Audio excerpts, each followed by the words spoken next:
Ayan po, magandang gabi po sa inyong lahat mga kababayan. Napanood niyo po ba yung hearing kaninang ano ba yun? Mga bandang alas 12 na yun eh. Napanood niyo po ba yung hearing sa Senado mga kababayan? Ako, pihado ako, madaming magsasabi nabitin kami.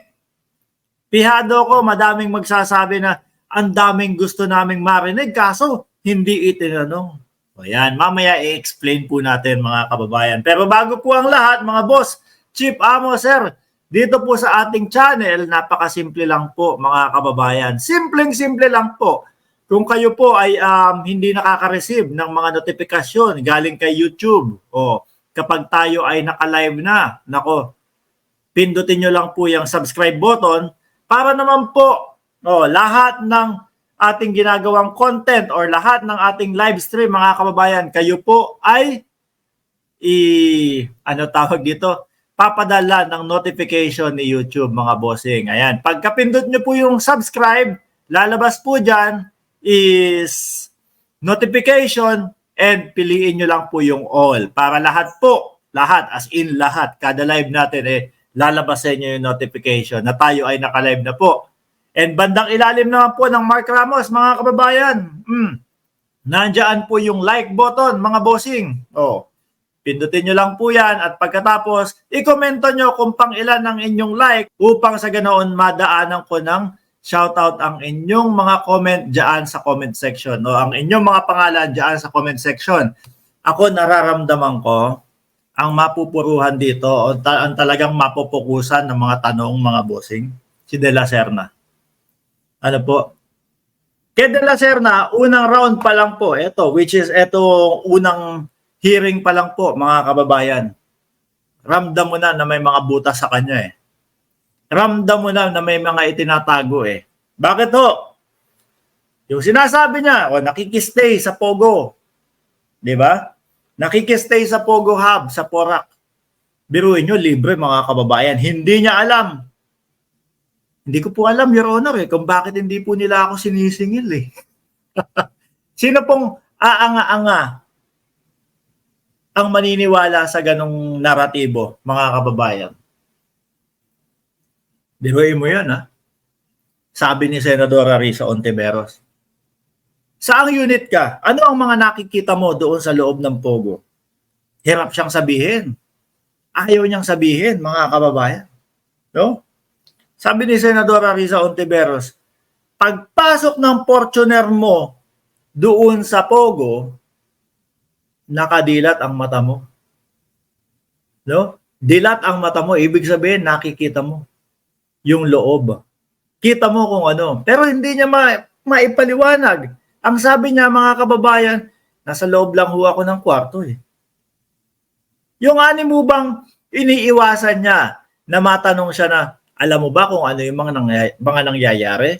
Alam mo ba na merong mga ganitong mga yung torture hub, yung mga ganito, ganyan. Kung ano yung iniiwasan niya din, mga kababayan, na kumbaga matanong siya kung bakit sila mismo talaga nandoon sa loob ng Pogo. Bagay yung sinasabi nila, yung sinasabi ni De La Serna na siya ay pinatira lang po doon. Pasensya na po. Ito, sariling opinion ko, kaduda-duda po, mga kababayan. Kaduda-duda po, mga kababayan. Yung yung isa lang hindi niya alam kung bakit libre. Kung bakit siya libreng pinapatira doon, mga bossing. Yun pa lang po kaduda-duda na. Di ba? So, ang nakikita ko sa susunod na hearing, mga bossing, eto.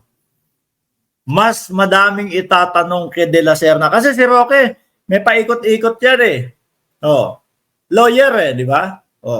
Kaya lang, dahil nga po tayo bilang alam yung pasikot-sikot sa corporation, mga kababayan, kahit papaano, kaya naipaliwanag natin maigi.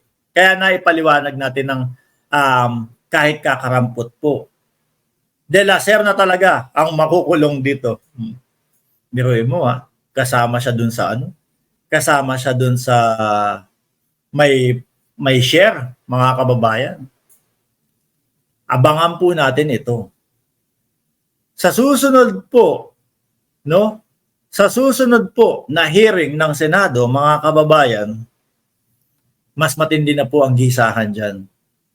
Kumbaga, dun sa mga naiinip, no? Ngayong araw, normal po 'yun. Pag-aaralan pa lang po nila 'yan, no? Aaralin nilang lahat 'yan at expect nyo po, mga kababayan, yang susunod na hearing magiging mainit po 'yan. Magaling intel ni Ontiveros at Gatchalian, ha. Kaya nga po umabot no? Yung sa sinasabi ni Alice Guo, mga bossing, yung sinasabi ni Alice Guo na na siya ay laki sa farm, na siya ay homeschool lang, mga kababayan, ayun, na halungkat po ni Ontiveros, na halungkat po ni Gatchalian, na ating mga senador ho, mga bossing. Oh. Anyway, mga kababayan, malalaman pa din po natin sa mga susunod na mga hearing kung kaya pa nilang lumusot. Ano po? Dapat tinanong kung saan flying school siya nag-aaral at sino. Pero gwapo si De La Serna. Ayaw nga lang i-focus nung